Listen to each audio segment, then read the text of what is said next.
We checked the latest census data and found that the minority population in our area is growing, but that hasn't necessarily translated to more diversity.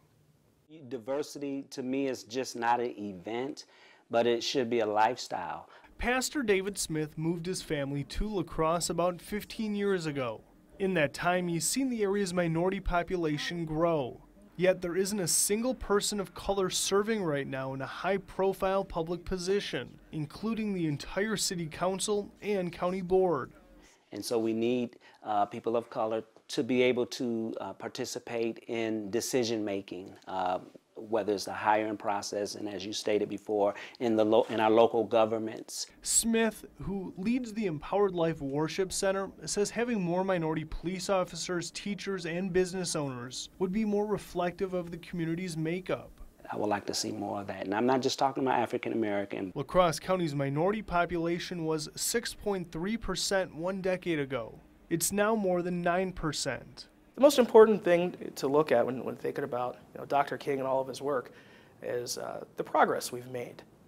There was a time in our not too distant past where we had different water fountains. Julian Bradley knows a thing or two about breaking racial barriers. When he was elected chair of the county Republican Party, he became the first black GOP county chairman in state history.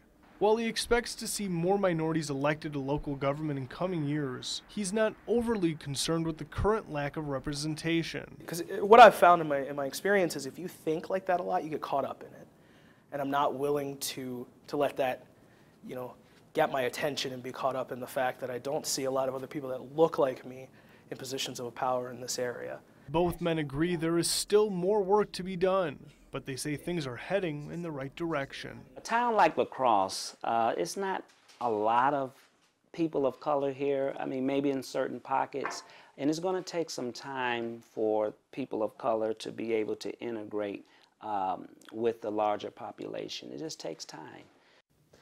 Now, the minority population for the entire state is much higher at 16.9%.